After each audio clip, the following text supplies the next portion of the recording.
दिल्ली में से उनको उखाड़ फेंकेंगे, इनका कारोबार तबाह कर देंगे, बिल्कुल नहीं रहने देंगे रोहिंग्या और बांग्लादेशी मुसलमानों को। हमें आतंकवादी घोषित कर दिया गया। मतलब बांग्लादेशी हो, रोही हो, मतलब बांग्लादेश से आके यहाँ रहे हो, सबको बाहर निकालना है यहाँ से। मतलब हमें कचड़ा बता दिया गया वहाँ, कचड़ा आए हो।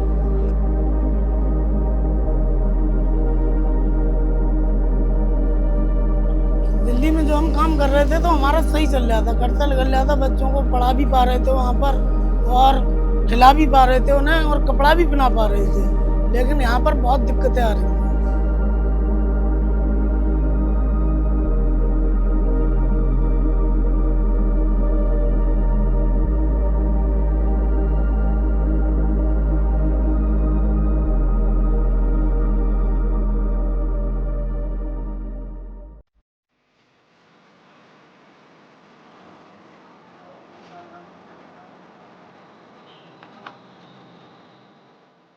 Until recently, West Delhi's Khayala was one of India's most vibrant jeans hub.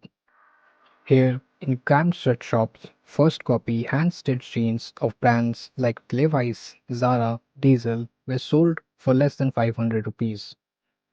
This cluster of 250 factories was run almost entirely by migrants from western Uttar Pradesh. For 2 decades, denim wasn't just fashion here, it was livelihood. जैसे ये सिलाई करने वाला अलहदा कारीगर होता है, जैसे इसके बेल्ट है, इसके लिए मशीन अलहदा होती है, इसको अलहदा कारीगर लगाता है। इसके बाद जैसे फेडऑप होती है, इसका फेडऑप करने वाला दूसरा मास्टर होता है, तो वो एक अलहदा मास्टर इसका हो गया ऑपरेटर, उसको काम मिलता है। मतलब एक पैंट पे कम से कम 15 से 20 आदमी को काम मिलता है। उसके बाद पैक होता है माल, फिर हम लोगों के हाथ में आता है।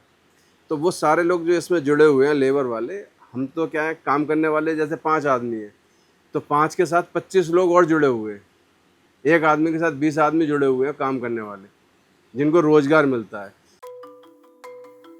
Thousands of migrants from western Uttar Pradesh have settled in Khayala over the last 2 decades to earn a living. Since BJP came into power in the state, they started shutting down non-vegetarian food joints in the area. 2 months ago, Manjinder Singh Sirsa, Delhi's Minister of Industry, claimed that the industrial area was being run by unlawful Bangladeshi migrants and Rohingya. जो मेरे विधानसभा क्षेत्र के अंदर वापस सोच रहे हैं ना कि फैक्ट्रियां लगा लेंगे, इलीगल फैक्ट्रियां लगा के तुम्हें लगता है कि सिरसा दब जाएगा, रोहिंग्या और बांग्लादेशी मुसलमान दबा लेंगे। वहाँ की हिंदू बेटियां, वहाँ के सिख परिवार परेशान हैं। वहाँ पे मीट मुर्गे की दुकानें खोलकर लोगों को भगाया जाता है, उनके घर खाली कराए जा रहे हैं। Simultaneously, a section of India's legacy media termed it Jeans Jihad. He argued that the industrial area had been captured by violent Rohingya Muslims and illegal Bangladeshis. Out of 15,000 migrant workers employed there, most were forced to leave. According to workers, at least 200 factories had to shut down.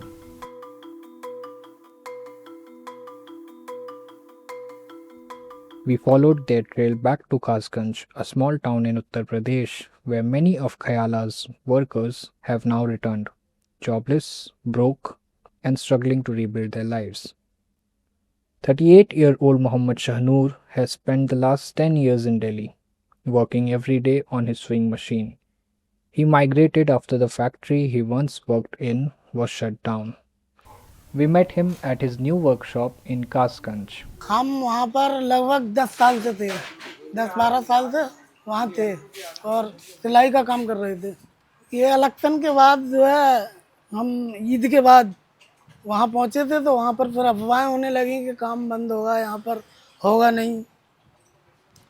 तो फिर भी हम थोड़े बहुत दिन रुके रहे। जब ज़्यादा परेशानी हुई, वहाँ पर चेकिंग होने लगी, फिर वहाँ से हम चले आए। Muhammad Alam, who had stitched jeans for decades in Delhi, had to leave for Kasganj and is now worried about his family's survival. हाँ, हमें आतंकवादी घोषित कर दिया गया। मतलब बांग्लादेशी हो, रोही हो, मतलब बांग्लादेश से आके यहाँ रहे हो, सबको बाहर निकालना है यहाँ से, यहाँ सबको साफ करना है। मतलब हमें कचड़ा बता दिया गया वहाँ कि कचड़ा आए हम। तो फैक्ट्री सील होने गई, तो फिर कारीगर फिर क्या करता वहाँ पे बताओ रह के। जब हमारा कारोबारी बंद हो गया तो हम क्या करते फिर? इसलिए फिर वहाँ से आना पड़ा हमें मजबूरी में। अब यहाँ सर और ज़्यादा दिक्कत है, यहाँ उस तरीके का काम ही नहीं हो पा रहा है, खर्चा कैसे पूरा हो। When we visited Khayala, we found empty streets, locked factories, and no one willing to talk except a BJP leader. He denied all three allegations made by Manjinder Singh Sirsa and the mainstream media. ये जो market में जितने दुकानदार बैठे हैं, property वाले बैठे हैं, सब ये यूपी के हैं, 2 गांव के हैं। इसमें कोई बांग्लादेशी नहीं है, ना कोई रोहिंग्या है। मार्केट में मुस्लिम ज़्यादा है, हिंदुओं की संख्या कम है। जबकि वो आपस में वाद विवाद नहीं हुआ, अभी तक तो नहीं हुआ।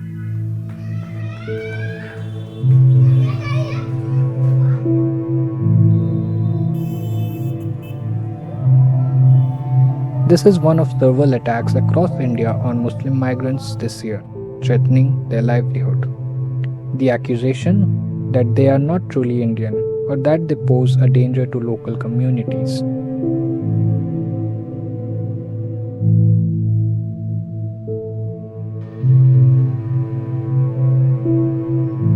The migrant workers and shred shop owners have left Delhi, but their struggles have not ended. Back in their hometowns, they are met with even harsher realities, fighting every day just to survive. वहाँ पर दिक्कतें आई, काम बंद कराया, यहाँ पर आए, यहाँ भी दिक्कतें आई हैं। पहले से ज़्यादा दिक्कतें हैं, वहाँ पर सही कर रहे थे काम, लेकिन यहाँ बहुत दिक्कतें हैं। आज भी हमारे बच्चों के एडमिशन नहीं हुए हैं, पैसा ही नहीं मिला है, वहाँ से सारा पैसा हमारा मारा गया। जो हम वहाँ काम कर रहे थे, लोगों ने ले लिया, वो दिया ही नहीं, क्योंकि हम वहाँ दोबारा पहुँच ही नहीं पाए। जब रहते तो मिल जाता। फैक्ट्री भी सील हो गई हमारी, वहाँ जहाँ हम काम कर रहे थे, अभी तक सील नहीं खुली है उसकी।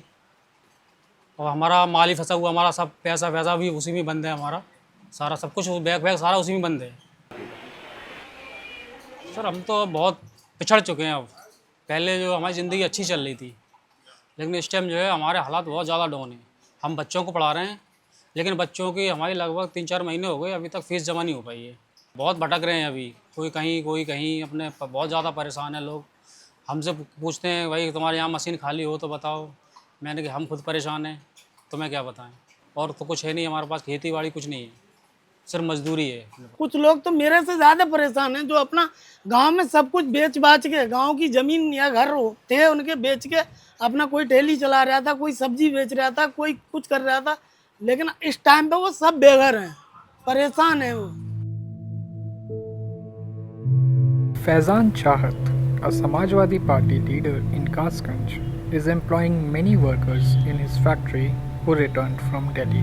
इस जनपद कासगंज के अंदर 1000 से अधिक कारीगर आ चुके हैं और उनके आने के बाद यहाँ पर उन्हें दिक्कत हर चीज़ की है। यहाँ लाइट की भी प्रॉब्लम है, यहाँ 24 घंटे लाइट नहीं मिलती है।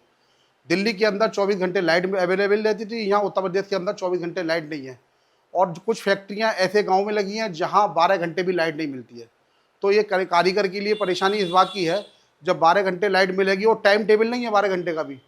जब टाइम टेबल नहीं है, कारीगर आ रहा है 6 घंटे दिन में लाइट नहीं आ रही, काम नहीं कर पा रहा, उसका 300 रुपये का भी काम नहीं हो पा रहा, तो अपने घर के बच्चों का पालन पोषण कैसे करेगा। पैसे के मामले में दिल्ली में हम जो है 1000 रुपये का काम कर लेते थे लगभग, लेकिन यहाँ पर हम 500 का भी ना कर पा रहे हैं, 400 450 बस।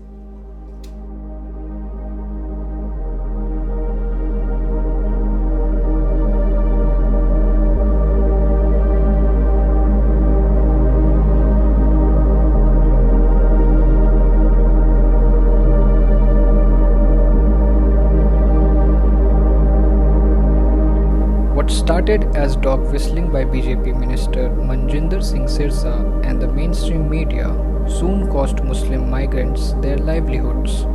It forced many to relocate. Some have managed to recover, others still struggle to find work and rebuild their businesses.